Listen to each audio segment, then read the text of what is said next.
Hi friends, welcome back to my channel. ನಾನು ಇವತ್ತು ನಿಮಗೆ ಹೊಸ ಡಿಶ್ನ ಶೇರ್ ಮಾಡ್ತಾ ಇದ್ದೀನಿ. ಅದೇನು ಅಂದರೆ ಕಾಳುಗೊಜ್ಜು.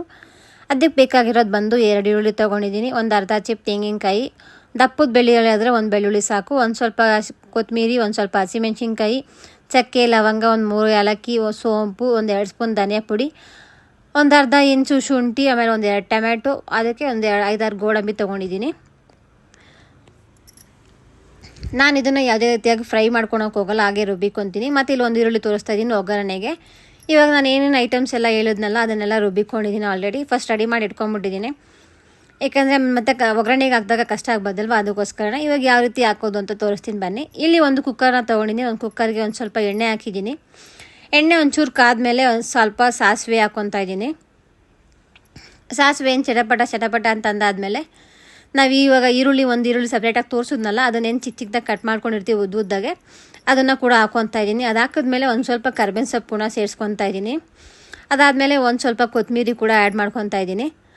ಅದನ್ನು ಚೆನ್ನಾಗಿ ಫ್ರೈ ಮಾಡ್ಕೋಬೇಕು. ಅದನ್ನು ಸ್ವಲ್ಪ ಫ್ರೈ ಆಗ್ತಿದ್ದಂಗೆ ನಾನು ಒಂದಿಷ್ಟು ಪುದೀನ ಕೂಡ ಹಾಕ್ಕೊತಾ ಇದ್ದೀನಿ, ಟೇಸ್ಟ್ಗೋಸ್ಕರ ಅಷ್ಟೇ. ಪುದೀನ ಬೇಕು ಅಂದರೆ ಹಾಕ್ಕೊಳ್ಳಿಲ್ಲ ಅಂದರೆ ಬೇಡ ಅಂದರೆ ಆಪ್ಷನಲ್ ಆದರೆ ಬಿಟ್ಬಿಡಿ, ಪರವಾಗಿಲ್ಲ. ಒಂದು ಸ್ವಲ್ಪ ಅರಿಶಿನ ಪುಡಿ ಹಾಕ್ಕೊತಾ ಇದ್ದೀನಿ, ಹಾಗೆ ಒಂದು ಸ್ವಲ್ಪ ಗರಂ ಮಸಾಲ ಕೂಡ ಹಾಕ್ಕೊಂಡಿದ್ದೀನಿ. ಅದಾದಮೇಲೆ ನಾವೇನು ಕಾಳುಗಳು ನೆನೆಸ್ಕೊಂಡಿದ್ವಲ್ಲ, ಎಲ್ಲ ರೀತಿಯ ಕಾಳುಗಳು ನಾನು ನೈಟ್ ನೆನೆಸಿ ಬೆಳಗ್ಗೆ ಮಾಡ್ಕೊಂಡಿರೋದು. ಇದನ್ನು ಒಂದು ನೈಟ್ ಫುಲ್ ಬಿಟ್ಟಿದ್ದೀನಿ, ಯಾಕಂದರೆ ತುಂಬ ಚೆನ್ನಾಗಿ ಬೇರುತ್ತಲ್ಲ, ಜಾಸ್ತಿ ವಿಜಿಲ್ ಕೂಗ್ಸೋಷ್ಟಿರೋಲ್ಲ, ಅದಕ್ಕೋಸ್ಕರನೇ ಒಂದು ನೈಟ್ ನೆನೆಸಿ ಬೆಳಗ್ಗೆ ಮಾಡ್ಕೊಂಡಿರೋದು. ಇವಾಗ ಚೆನ್ನಾಗಿ ಇದನ್ನೆಲ್ಲ ಮಿಕ್ಸ್ ಮಾಡ್ಕೋಬೇಕು.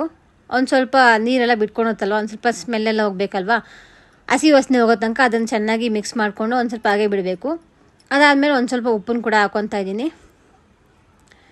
ಉಪ್ಪು ಯಾವಾಗೂ ಅಷ್ಟೇ ಸ್ವಲ್ಪ ನೋಡ್ಕೊಂಡು ಕಮ್ಮಿ ಹಾಕ್ಕೋಬೇಕು, ಯಾಕಂದರೆ ಜಾಸ್ತಿ ಆಗೋದ್ರೆ ಮತ್ತೆ ತಿನ್ನೋದಕ್ಕಾಗೋದಿಲ್ವಲ್ಲ, ಅದಕ್ಕೋಸ್ಕರನೇ ಉಪ್ಪನ್ನು ಯಾವಾಗೂ ಫಸ್ಟ್ ಕಮ್ಮಿಗೆ ಹಾಕ್ಕೊಳ್ಳಿ. ಅದಾದಮೇಲೆ ತಿರ್ಗಾ ನೀವು ಇದು ಬೇಕಾದ್ರೆ ಒಂದು ಸ್ವಲ್ಪ ಹಾಕ್ಕೊಂಡಿರೋ ಕಮ್ಮಿ ಆದರೆ. ಅದಾದಮೇಲೆ ಇವಾಗ ನಾವೇನೇನು ರುಬ್ಬಿಕೊಂಡಿದ್ವಲ್ಲ ಮಸಾಲೆಗಳು, ಅವನ್ನೆಲ್ಲ ಹಾಕ್ಕೊತಾ ಇದ್ದೀನಿ. ಈಗ ನೀವು ಕಲರ್ ನೋಡ್ಬೋದು, ಬೇರೆ ಬೇರೆ ಥರ ಇದೆ. ನಾನು ಯಾಕಂದರೆ ಸಪ್ರೇಟಾಗಿ ರುಬ್ಬಿಕೊಂಡಿದ್ದೀನಿ, ಎಲ್ಲ ಒಟ್ಟಿಗೆ ರುಬ್ಕೊಂಡಿಲ್ಲ, ಅದಕ್ಕೋಸ್ಕರನೇ ಅದು ಗ್ರೀನು, ರೆಡ್ಡು ಮತ್ತು ವೈಟ್ ಥರ ಕಾಣ್ತಾ ಇದೆ. ಮತ್ತು ಇಲ್ಲಿ ಬಂದು ಬದನೆಕಾಯಿ, ಆಲೂಗಡ್ಡೆನೆಲ್ಲ ಸಪ್ರೇಟಾಗಿ ಕುಯ್ದು ನೆನೆಸಿಟ್ಕೊಂಡಿದ್ದೀನಿ. ಇವಾಗ ಈ ಮಸಾಲೆ ಎಲ್ಲ ಚೆನ್ನಾಗಿ ಮಿಕ್ಸ್ ಆಗಿ ಸ್ವಲ್ಪ ಕುದಿ ಬರ್ತಾ ಇದ್ದಂಗೆ ಈ ಕಟ್ ಮಾಡಿ ಇಟ್ಕೊಂಡಿದ್ವಲ್ಲ ಬದನೆಕಾಯಿ, ಆಲೂಗಡ್ಡೆ ಎಲ್ಲನೂ, ಅದನ್ನು ಕೂಡ ಹಾಕ್ಕೊಂಡು ಮಿಕ್ಸ್ ಮಾಡ್ಕೋಬೇಕು ಚೆನ್ನಾಗಿ.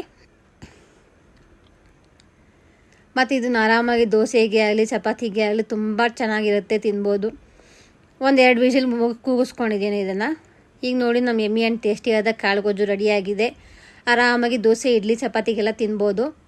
ಈ ವಿಡಿಯೋ ನಿಮ್ಗೆ ಇಷ್ಟ ಆಗಿದೆ, please like, share and subscribe to my channel. Thank you.